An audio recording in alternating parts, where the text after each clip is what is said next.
Kurosaki Kai, a prodigy of dual hues known far and wide as the Purple King, and behind his dazzling brilliance stands his older brother. Our protagonist, Rei, a boy utterly devoid of color and completely lacking in magic. Clinging to scraps of hope, Rei works as nothing more than a porter in his brother's elite party. That fragile dream shatters the moment they encounter the dungeon boss, Kronos, the god of time and space. With just a single, effortless wave of his divine hand, Rei's desperation ignites something deep within him, an ancient, forbidden power long sealed away, skill drain. And in a final, reckless act of defiance, he dares to steal Kronos' own reality-bending ability.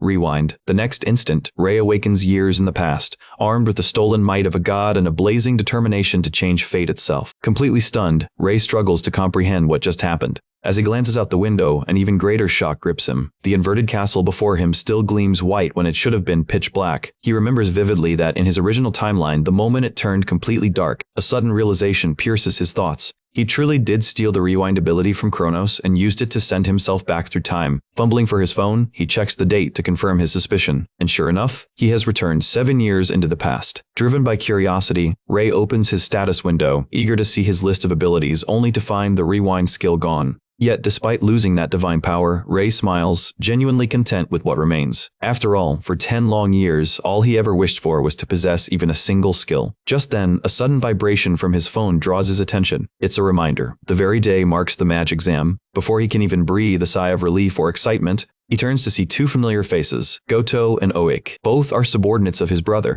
the same men who had once perished inside Kronos' domain. Goto and Oik mock Rei mercilessly for daring to appear at headquarters to take the mage exam once again.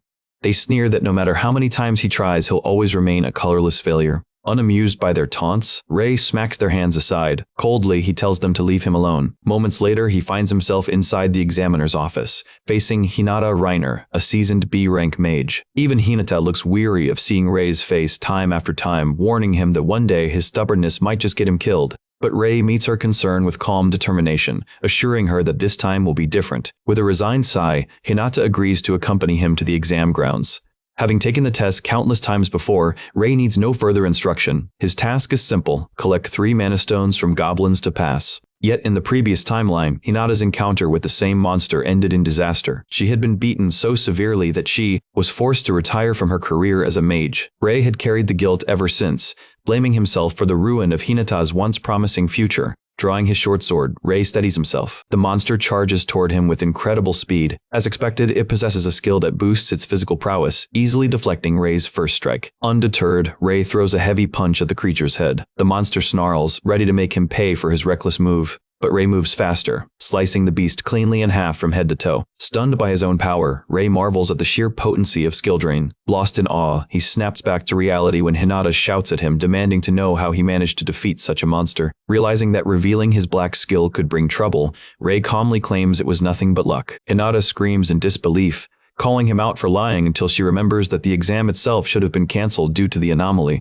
Regaining composure, Hinata informs Rei that the entire event must be reported to headquarters. Rei's confidence falters as a wave of unease washes over him. Just as fate would have it, 2 ordinary goblins emerge from the distance, snarling and ready to attack. After swiftly defeating them, Rei bends down to pick up the mana stones they dropped, politely asking Hinata if he's allowed to keep them. But Hinata is too stunned to respond, utterly speechless at what she's just witnessed. Moments later, the two of them return to headquarters in silence. Not long after, Hinata appears again, this time holding Rei's mage license. Against all odds, he's been officially granted mage status and placed in C rank. Rei accepts the license with trembling hands and allows himself a faint, relieved smile. Hinata proceeds to explain the details regarding the exchange value of the mana stones he collected. Apparently, these stones serve as a valuable energy source that produces no COWSH missions. Besides powering the world, they can also be sold directly to the Mage Association for profit. Rei then muses that defeating a redcap, an A-rank monster, would surely yield a handsome reward. He opens the payment report and nearly yells in disbelief at the staggering amount listed. The bounty for the redcap alone stands at a jaw-dropping 3 million. Hinata quickly warns him not to lose his composure just yet. Defeating one monster doesn't make him rich overnight. Still, Rei remains stunned, realizing for the first time that mages earn far more than he ever imagined. His curiosity piqued, he begins asking Hinata about the dungeons themselves. He can hardly believe it. Once upon a time, he wasn't even allowed to enter a dungeon solo. But now, with the power of skill drain coursing through him, things are different. Even so, Oik and Goto soon show up again, mocking him mercilessly for planning to enter a dungeon alone, warning that it's against the rules. With a scornful look, Rei glares at them and firmly states that he's authorized. He passed the official mage exam fair and square. Goto steps closer, summoning a mana hand to shove Rei's head down, taunting him to prove that he's truly awakened if he dares. But Rei isn't one to cower under pressure.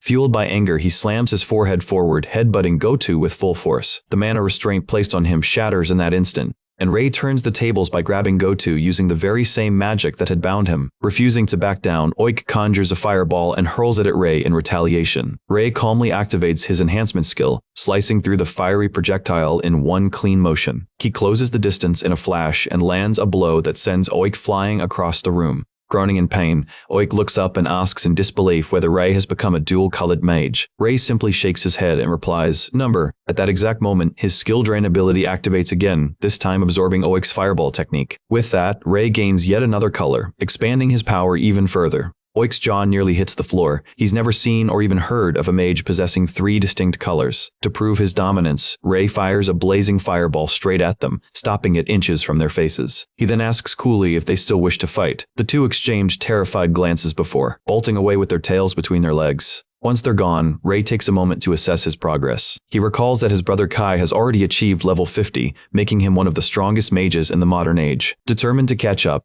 Rei begins preparing himself for the trials ahead. He knows that leveling up grants new skills and expands a mage's mana pool, increasing both the total amount and control of one's magical energy. While exploring a dungeon, Rei is suddenly ambushed by a powerful foe, a level 38 flame wizard. The sight terrifies him, especially since he can barely summon a single fireball of his own. The wizard's overwhelming strength is due to the vast difference in their levels, and though Rei manages to block one blast, he's forced to dodge desperately as several more fireballs rain down. Realizing that a direct fight would be suicide, Rei changes tactics. He rushes forward and delivers a crushing punch that staggers the flame wizard. But before Rei can counterattack fully, the wizard unleashes a massive burst of fire, overwhelming Rei in a storm of blazing heat and obliterating him with sheer firepower. Once the flame wizard falls, Rei is instantly bombarded with a flurry of glowing system notifications. Though facing higher-ranked monsters proves incredibly difficult, Rei quickly realizes that his skill drain ability gives him a distinct advantage. With renewed determination, he cuts his way deeper into the dungeon, clearing every path that stands before him.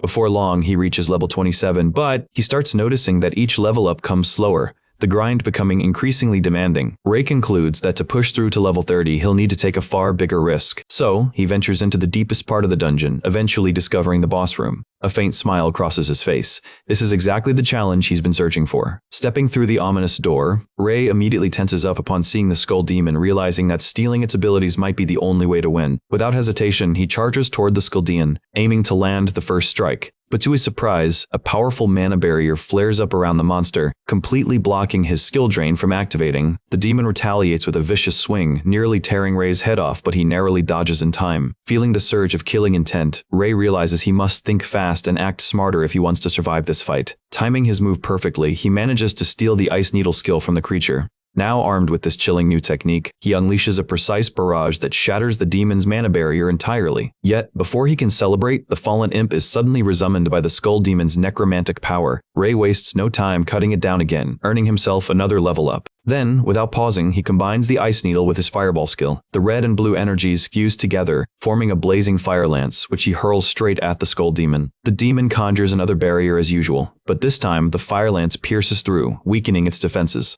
Seizing the moment, Rei breaks through and lands a devastating punch. In that same instant, he drains yet another ability, Extreme Body Enhancement. The skull demon stands there, utterly disoriented, its power stripped away. Flames consume its body as Rei finishes the fight, engulfing the monster completely. Breathing heavily, Rei exhales in relief. He's triumphed over the boss thanks to his skill synthesis ability. He learns that this new technique allows mages to merge 2 or more skills to create even more powerful ones. And apparently, it becomes available only after reaching around level 30. Exactly what Rei had been aiming for. He's thrilled to have achieved it just in time. As he basks in victory, a fresh system alert pops up before him. Rei smiles confidently, knowing that from here on out, his journey will only grow easier. After leaving the dungeon, he heads straight to headquarters to submit the green mana stone he acquired. Hinata is completely blown away when she learns that Rei actually defeated a skull demon, and that he's already reached level 33 in just a single day. Rei rubs the back of his neck and laughs nervously, insisting that he merely got lucky. Kanata, however, tells him that with his current level, he already qualifies to become a B-rank mage. Just then, a deep and familiar voice echoes from behind, its presence heavy and intimidating. The voice belongs to none other than Kai, his brother, who glares in disbelief, claiming there must be some mistake. There's no way Rei could be B-rank, Kai sneers, calling Rei a colorless nobody with zero talent, but Hinata steps forward in defense, declaring that Rei truly defeated both the Red Cap and the Skull Demon. Kai responds with a sudden, forceful punch straight to Rei's chest, testing his reflexes. Yet he does it with a faint smile, as if daring his brother to prove him wrong. Rei instinctively raises his arm, activating his newfound ability to block the strike. Kai's eyes widen slightly. He finally accepts that the rumors are true. His brother really has awakened. Still, he isn't entirely impressed. With a sharp grin, Kai warns Rei to watch his back, eager to see for himself just how far his little brother's newfound power can take him. Hinata quickly notices the careless gleam in Kai's eyes, prompting her to ask if he's seriously preparing to start a fight. Kai smirks and replies that there shouldn't be any problem if Rei truly deserves his supposed B-rank title. Unless, of course, Rei is nothing but a false mage who somehow cheated his way up the ranks. Hearing that, Rei quietly decides to accept Kai's challenge head-on. The response catches Kai off guard, both surprising and infuriating him at the same time. The two brothers then make their way to the headquarters arena, ready to settle their long-standing rivalry once and for all. As they take their positions, Rei reminds himself to control his mana output carefully. His opponent is far stronger, and a single mistake could cost him everything. He also knows he must stay vigilant at all times. His max combo consists of only 3 basic skills, while Kai can effortlessly chain up to 5. With those odds alone, Rei knows that a direct confrontation would be suicide. To even the odds, he'll need to pull off something special. Kai launches the first move. Fireballs flare into existence, roaring across the arena. Using the explosion's flash to his advantage, Rei blinds his brother's vision and instantly closes the distance, activating body enhancement, stunning Kai completely. Kai's eyes widen in shock as he realizes that his once colorless brother has become a dual-color wielder. Meanwhile, Rei begins mentally calculating how much mana Kai has left. 1 skill already used, several more to go. As he steps closer, tension thickens in the air. But then Rei's expression shifts to horror as his Fire Lance, which costs 2 full skill slots of mana, is effortlessly dispelled by Kai's simple counterattack. Kai chuckles mockingly, telling Rei that maybe he's capable of handling 3 skill colors if he's lucky. He then hurls another fireball, the Crimson Blast tearing straight toward Rei. Rei erects his mana barrier, but it's no match against Kai's overwhelming power. Knocked to the ground, Rei watches as Kai strides forward confidently, telling him to bow his head in respect, promising to forget everything that just happened if he obeys. But Rei refuses. He knows that surrendering now would mean living the rest of his life as a slave to his brother's shadow. Driven by sheer resolve, he pushes himself up from the floor. With a defiant scream, he declares that he will never bow to Kai again. Kai's calm composure shatters. Rage flickers in his eyes. He immediately activates Overlock, a forbidden skill that consumes massive amounts of mana but doubles the user's mana control and capacity. Yet, this is precisely what Rei had been waiting for. The move he'd anticipated all along. Kai taunts him, asking mockingly if he actually thinks he can dodge his next attack midair. But Rei activates Mana Hand instead, catching Kai completely off guard. His brother hadn't expected another ability. Rei weaves between the incoming fireballs and closes the distance in an instant. Kai, still stuck in his cooldown phase, can't react in time as Rei drives a heavy punch straight into his face. The impact sends Kai flying across the arena, crashing hard into the barrier walls. In that moment, Rei's skill drain triggers again, this time stealing the Overlock skill itself. A faint smile forms on Rei's face. He's beyond satisfied with the outcome, having turned Kai's own power against him. But Kai isn't finished yet. Snarling, he summons the Demon Lance, his most destructive skill. Rei braces himself as the dark, seething lance hurtles toward him with killing intent. The weapon tears through the air, wreaking havoc across the arena, yet Kai shows no sign of stopping. Desperate, Rei conjures his own fire lance to counter the attack, but Kai's demonic weapon completely overpowers it, shattering Rei's spell with brutal force. The explosion throws Rei back violently, slamming him against the arena wall as he lets out a pained scream. Kai laughs darkly, mocking him, declaring that this is why he alone is known as the Purple King. Gritting his teeth, Rei can't deny the truth. Kai's Demon Lance really is one of the strongest abilities in existence. Standing over his fallen brother, Kai warns him not to get arrogant just because he's learned a few extra tricks. But in that moment, realization strikes Rei. If he can unlock the hidden potential of his purple synthesis, the entire fight could shift in his favor. Until now, his skill synthesis limit had been restricted to 2 colors. But with the Overlock boosting his mana capacity, everything changes. Power surges through him as he feels a new possibility awaken, the ability to synthesize beyond his limits. Watching this unfold, Kai's confidence falters for the first time. He senses danger but has no idea what Rei is planning. Then, before anyone can react, Rei does the impossible, combining every ounce of mana within him. The surge spirals into a void of pure darkness, transforming into something never seen before. Black mana, leaving Kai completely speechless, his mouth hanging open in shock. In essence, the mana colors that exist are red, yellow, and blue. Rei had always been told that he lacked affinity with any of these three, but unbeknownst to everyone, they were all mistaken. Rei belongs to an entirely different and exceptionally rare category, a dark mage, something unheard of throughout the history of mages. By combining all three elemental colors, he manifests the Abyss Flame, a power that radiates an ominous, lethal glow. Rei spots the demonic lance and hurls the Abyss Fireball straight at it, obliterating the weapon in a single, devastating strike. With the demon lance destroyed, Rei charges toward Kai with fierce determination. Kai quickly summons another enormous demon lance, bracing himself for Rei's next attack. But Rei's fireball engulfs the summoned weapon entirely, consuming it in roaring flames. The explosion that follows is massive, sending Kai flying and knocking him out cold. Rei can hardly believe what just happened as he gasps, collapsing to the ground in utter disbelief that he has actually defeated Kai. At that moment, a system notification appears before him.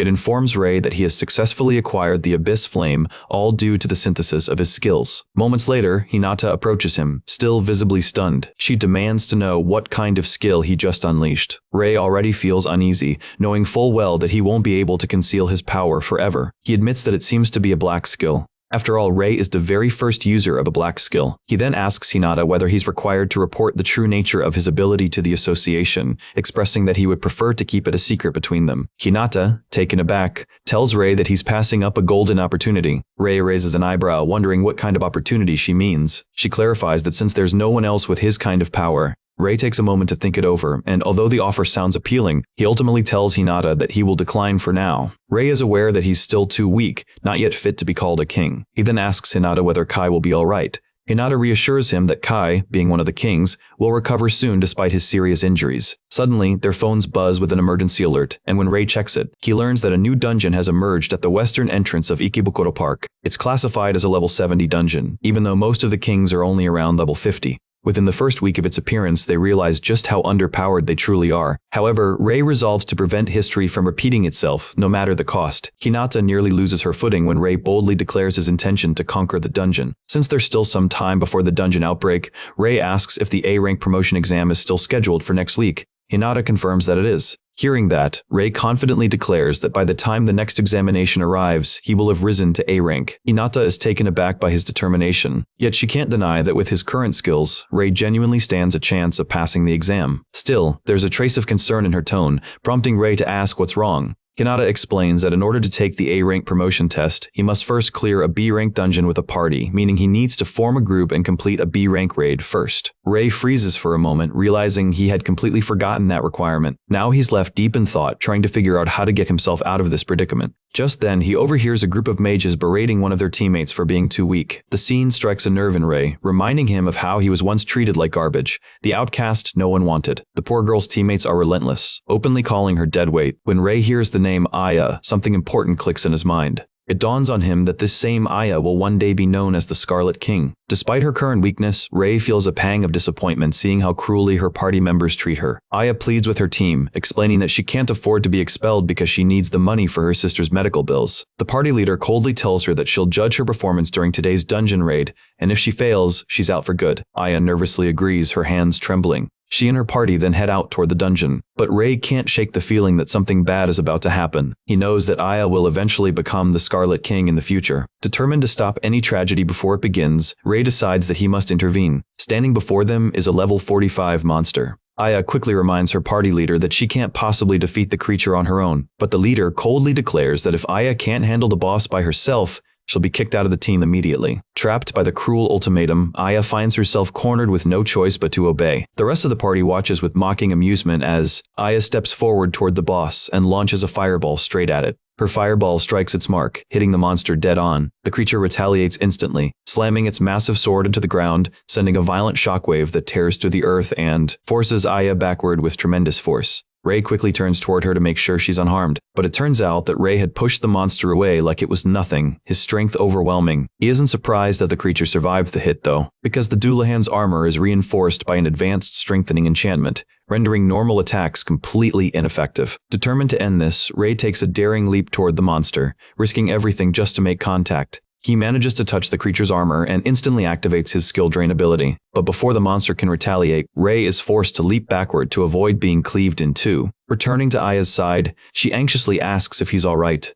Rei assures her that he's fine, explaining that he managed to block the monster's strike with his sword. He then notes that for skill drain to truly work, he needs to touch the monster's internal core directly. Suddenly, the Dullahan drives its greatsword into the ground, unleashing an immense surge of energy that ripples through the entire battlefield. Rei quickly casts a mana barrier, successfully blocking the devastating energy blast. To their surprise, the Dullahan withstands the counterattack and immediately retaliates, launching a blow that the female mage cannot evade in time. Realizing that ordinary attacks are futile against the Dullahan's armor, Rei concludes that he needs a skill powerful enough to surpass its strengthening enchantment. Without hesitation, he decides to unleash his Abyss Flame, conjuring a swirling orb of black fire. Rei then hurls the dark flame directly at the armored monster. The Abyss Flame proves to be far too overwhelming for the creature to withstand. Using his mana hand, Rei immobilizes the Dullahan, ensuring that the black flames consume it completely. Within seconds, the monster disintegrates into dust under the immense power of the Abyss Flame. Meanwhile, Aya stands frozen, utterly stunned by Rei's terrifying display of strength.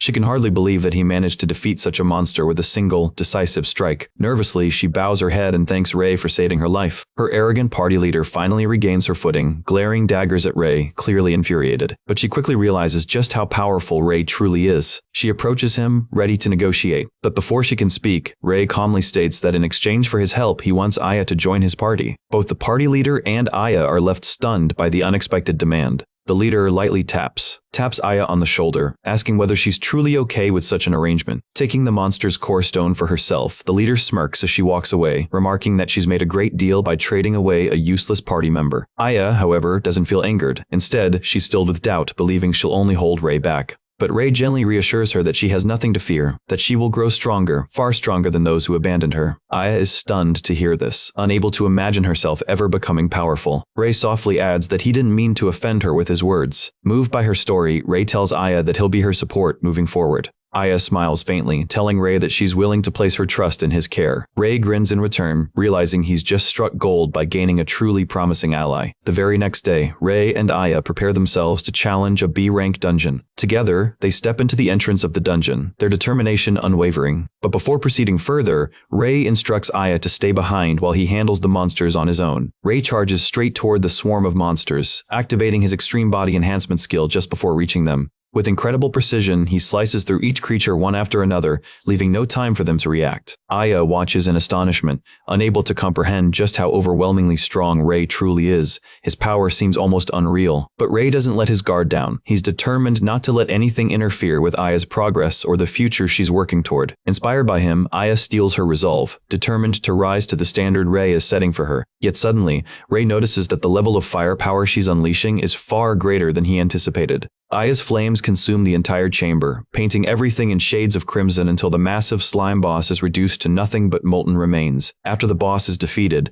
Rei walks over to her and sincerely praises her for an excellent performance. Aya lets out a breath of disbelief before laughing joyfully. Never in her life had she imagined herself capable of such incredible strength. Deep down, though, Rei feels restless. He's more eager than ever to take the upcoming exam and pass. It's something he simply must accomplish. When the day of the A-rank examination finally arrives, Rei and Aya head to the association, where Hinata explains that their combat capabilities will first be measured and then they'll be paired for a mock battle. Rei is fully prepared to give it his all and pass, determined to achieve A-rank status and move forward with his next plan. Aya, equally excited, tells Rei to do his best to not hold back, but soon the atmosphere sours when Aya's former party leader Isoyama appears. Isoyama and her group mock Aya mercilessly for daring to take the exam. Rei steps forward immediately, defending Aya by declaring that she won't lose to cowards like them. Isoyama scoffs, laughing at Rei and taunting him, saying she has far better teammates than the useless Aya. Just then, one of her so-called superior party members steps into view. The figure turns out to be a woman, Ao no Yuri. Apparently, Yuri is famous for having once single-handedly cleared a deadly dungeon without breaking a sweat. That legendary feat catapulted her to fame among the mage community. From what Rei can sense, Yuri's mana output alone makes it clear that she's already at, or at least close to, A-rank level. Yuri approaches Rei, her eyes glinting with curiosity, and remarks that he seems like a rather interesting individual. Her comment catches Rei completely off guard, leaving him momentarily speechless. He's surprised by how far his reputation has spread among the mages. He hadn't realized people were already talking about him. Aya, equally stunned, blurts out in disbelief, asking if it's true that Rei actually defeated Kai. Turning back toward Rei, Yuri smirks and says that while he may be impressive, he still doesn't stand a chance against her. She adds that the Purple King, Kai, is weaker than she is, an audacious claim that leaves several bystanders murmuring. Soon after, all the mages gather at the training center to test their combat skills against an artificial golem designed by the association. The golem's body is covered in a unique mineral harder than ordinary stone, and the mages are encouraged to attack it with full force. Rei is the first to be called forward to demonstrate his abilities. Standing confidently before the towering golem, he conjures a blazing fireball in his hand. He knows well that ordinary fire magic should be useless against something so heavily fortified, yet when he releases the spell, the fireball detonates with immense power, shattering the golem's head completely. Smoke billows across the arena as the proctor inspects the motionless construct, and upon finding no reaction, he officially declares the golem defeated. Yuri watches in genuine admiration, impressed by how Rei managed to fuse two elemental forces into an even more potent form of magic. As Aya steps up to take her turn with the crystal testing orb, her former teammates snicker mockingly in the background. They sneer that she should be ashamed for even showing up to take the exam. Isoyama looks on in disbelief, unable to accept what she's seeing. Aya, though nervous, maintains her composure as she prepares to face Isoyama in battle. Isoyama, on the other hand, can't wait to humiliate Aya publicly. But before Isoyama can even grasp what's happening, Aya's attack begins, and Isoyama instantly senses the terrifying energy radiating from Aya's fireball. In panic, she casts a mana barrier, praying it will protect her from the oncoming blast. Yet Aya's fiery assault doesn't let up for even a second. The flames continue to rage with unstoppable intensity. As usual, Isoyama resorts to cowardice, trying to flee from the battlefield, but a chunk of debris from Aya's explosion smashes into the back of her head, knocking her to the ground. Rei walks over, congratulating Aya for a job well done. Aya smiles brightly, unable to believe she actually won. Yuri remains composed as she steps forward, telling Rei to join her in the arena for their match. The two enter the ring, tension thick in the air as they face each other. Yuri tilts her head slightly and asks Rei if there's any special reason behind his decision to take the A-rank exam. Rei remains completely silent. Yuri observes him carefully and notes that he seems far more composed and prepared than the other participants. She then releases a suffocating surge of aura, reminding Rei just how terrifyingly strong she really is. But Rei calmly assures her that he's well aware of her strength, yet he's confident that victory will still be his. Amused by his unshaken confidence, Yuri decides it's time to put words aside. She takes the initiative, unleashing a barrage of mana blades aimed straight at Rei. The assault is immensely powerful, nearly overwhelming him completely, but he manages to evade the onslaught just in time. However, Rei grows weary of staying on the defensive and shifts gears to attack instead. He charges toward her, but Yuri counters swiftly, firing a series of long-range strikes, which Rei blocks with his mana barrier. Then, without hesitation, Rei closes the distance between them, swinging his sword with all his strength in a bold attempt to decapitate her. Yet Yuri leaps backward just in time, and while she's still airborne, Rei can't help but worry. Her defenses seem nearly unbreakable. There's no denying she's incredibly strong. Without giving him time to think, Yuri retaliates by firing several long-range beams directly at him. Rei dashes across the arena, narrowly dodging each attack as he moves. He slices through every projectile she launches his way, leaving Yuri visibly stunned. She admits that it's her first time witnessing someone capable of wielding 3 different colors of mana. Activating her unique skill, she manifests a gleaming scythe from her primary ability and suddenly disappears right before Rei's eyes. In the blink of an eye, she reappears behind him. Rei nearly loses his head but manages to spin around just in time to block the deadly strike. The sheer force of her attack sends him flying backward, and he's struck by how impossibly fast Yuri is. He can barely believe the magnitude of power this girl possesses, and realizing he can't hold back any longer, he decides to unleash his full strength. But Yuri only mocks him, laughing at what she sees as a futile effort. Yet in that very moment, she lets her guard down and Rei spots the perfect opening. He drives his blade straight into her chest. Yuri gasps and coughs in pain as she collapses to the ground. The duel concludes, and Rei is officially declared the winner. When Yuri regains consciousness, she finds Rei and Aya standing beside her, both relieved and happy to see her awake. She admits her defeat without hesitation, confessing that she never expected Rei to be this strong. With genuine humility, Rei bows his head slightly and asks Yuri if she would consider joining his party. Before he can finish speaking, Yuri bursts into laughter, amused by his earnestness. After a moment, she tells Rei she doesn't mind following his lead. Overjoyed, Rei smiles and extends his hand, and the two shake to seal their new alliance. But as soon as their handshake ends, the ground begins to tremble, reminding Rei of the earthquakes from his previous life, the very same ones that had occurred right before the Ikebukuro dungeon collapsed. He realizes that they're running out of time. The dungeon break is imminent. Though he knows how dangerous the dungeon is, Ray concludes that they have no choice left but to face it head on. He turns to the two girls and calmly explains his plan to conquer the dungeon. His words leave both of them completely terrified. They remind him that the Ikebukuro dungeon is the most dangerous in the region, far too perilous for just 3 people. Yuri asks if his plan is truly based on the earthquake they just experienced. Ray nods, admitting that he has a bad feeling about what's coming. Still, Yuri doesn't seem to care much about the details. She simply states that she'll follow wherever Ray leads.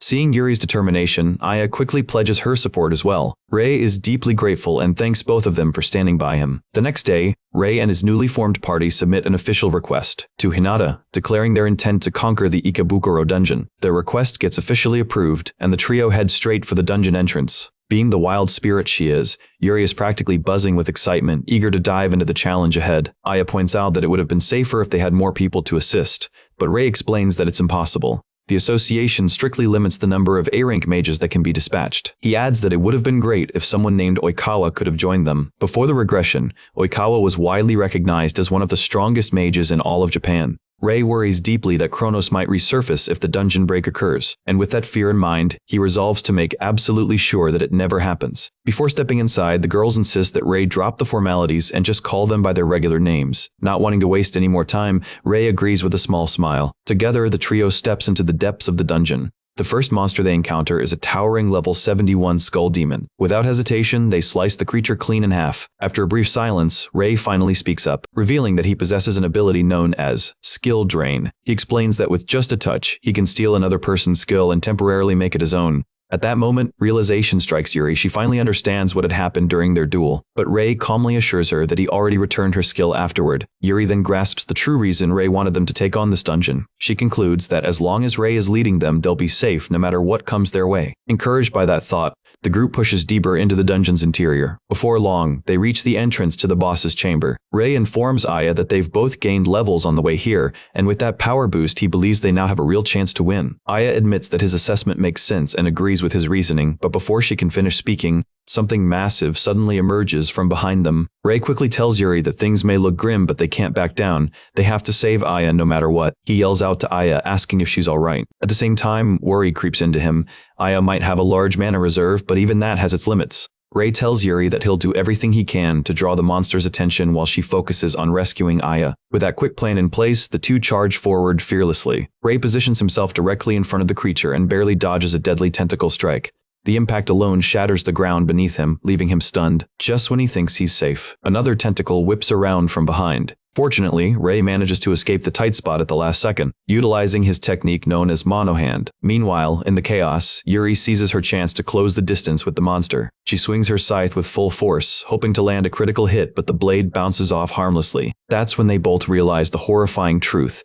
The monster possesses a strengthening skill. Normally, tentacle-type monsters are known for weak defenses, and this is the first time Ray has ever encountered one that can actually reinforce itself. Soon, both Yuri and Ray find themselves running dangerously low on mana. Completely drained from the numerous battles they've fought up to this point, Ray shouts to Aya, ordering her to unleash her mana fusion skill on them. He understands why the others doubt the ability. After all, in his past life, that same skill had been considered practically useless. But thanks to a certain brilliant mage, its true potential had eventually been revealed. To Yuri's surprise, she notices that her mana is beginning to stabilize and recover. Ray only smiles knowingly. He understands the secret behind mana fusion. The skill allows the user's mana to be shared among allies, but it's a technique only mages with vast mana pools can properly master. Gathering all her remaining energy, Aya releases it, pouring every bit of her mana into her teammates to empower them. When she finishes, she weakly tells the two that the rest is up to them now. Fueled by her sacrifice, Ray and Yuri become fiercely determined to end this fight once and for all. They ready themselves to rip the monster apart, driven by the will to save their friend and survive together. With their mana now fully restored, the trio begins tearing through the remaining monsters, obliterating them one after another. Ray urges Yuri to keep up the relentless pace so they can reach and save Aya as quickly as possible. However, Ray quickly realizes that, at this rate, they won't make it to her in time.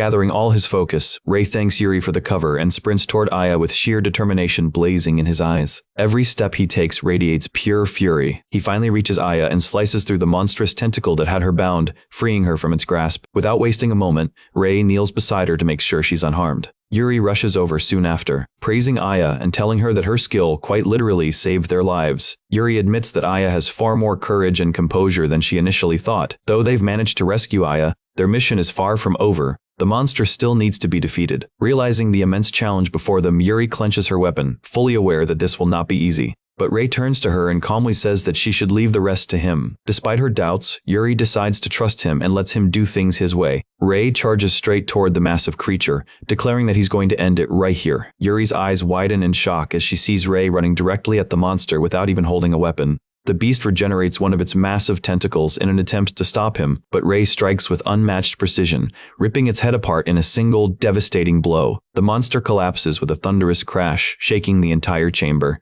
Just before debris comes crashing down, Rei manages to pull Yuri out of harm's way. As they sprint toward the exit, Rei silently hopes that they'll make it out alive. Suddenly, a commanding voice cuts through the chaos, ordering them to stand aside. The source of the voice is none other than the legendary Oikawa Hikaru. The girls are stunned when Oikawa introduces himself, especially since Rei had mentioned his name before they even entered the dungeon. Rei admits that Oikawa is the very person he had hoped to have on their team from the start. Oikawa, being an S-rank mage, easily outclasses everyone present in both power and skill. Rei knows full well that without Oikawa's timely arrival and barrier magic, they all would have been wiped out. Oikawa smirks and winks at them, saying he's glad he made it just in time to save their skins. He explains that Hinata was the one who contacted him about the situation. Then, to Rei's surprise, Oikawa tells him that he already knows who he is. But Oikawa quickly adds that there's no need for alarm. He's simply curious and interested in Rei's potential. Relieved, Rei thanks Oikawa sincerely for coming to their aid. Oikawa smiles and compliments him, saying he pulled off something truly remarkable. He tosses the dungeon's monostone toward Rei, who barely manages to catch it before it hits the ground. With a grin, Oikawa says he's looking forward to seeing what Rei accomplishes next. Later, when they finally return to the association headquarters,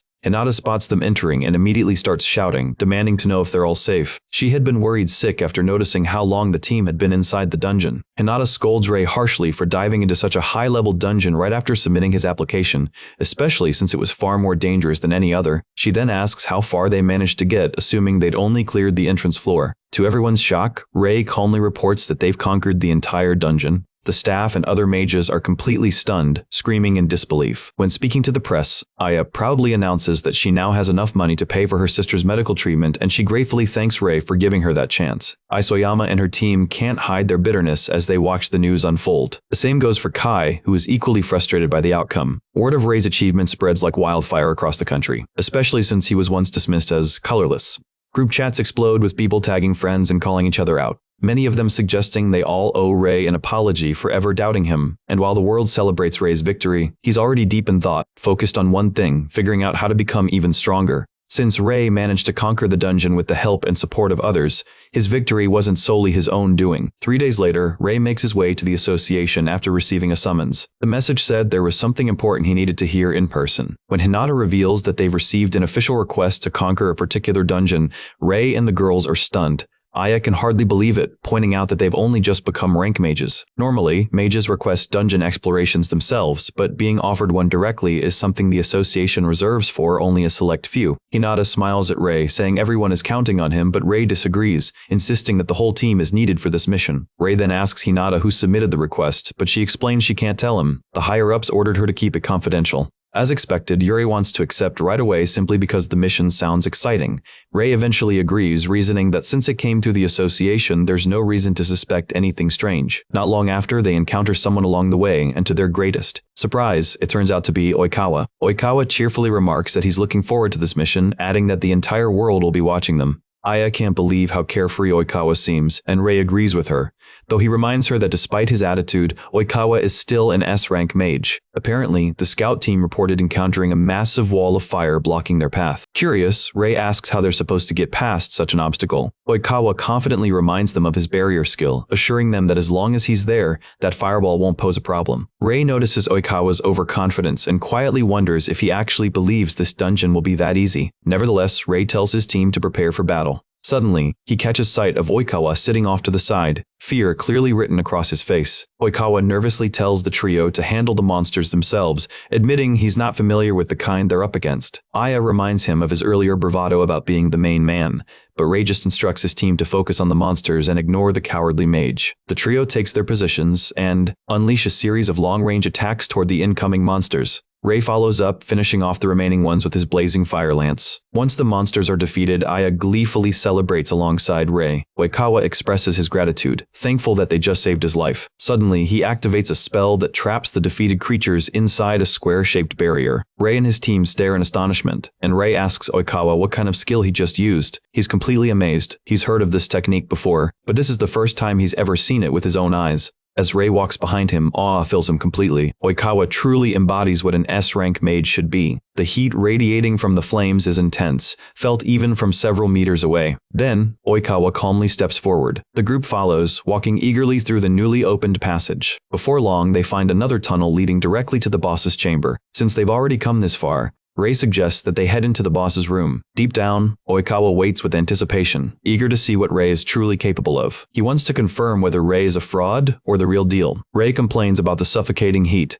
a clear sign of the immense power the enemy possesses. The boss's mere presence sends a chill down his spine, despite the sweltering air. Oikawa tells Ray that he'll take charge of defense, while Ray and the others focus on offense. Ray acknowledges the plan, though he takes a brief moment to think through their approach. He quickly realizes that Oikawa's barrier might collapse if it takes too many direct hits, so Ray decides he'll have to find another way to bring the monster down. He feints an attack to trick the monster into lowering its guard, then strikes with a decisive, critical blow. Sweat drips down his face from the blistering heat, and he understands that ending the battle swiftly is their only option. Faced with such a desperate situation, Ray orders Yuri and Aya to target the monster's feet instead of its body. The two girls immediately agree to his strategy, and unleash their attacks at the monster's lower limbs. Aya takes it even further by firing off a spell called Stone Bullet that slams directly into its leg. Ray then dashes toward the creature, coating his blade with ice just before impact, leaving Oikawa speechless with awe. Ray delivers another critical strike, completely annihilating the monster. Oikawa is deeply impressed by the teamwork he just witnessed. Yet, he can tell that Ray is still concealing a portion of his true strength. Oikawa finally admits that he wants to witness Ray's real power.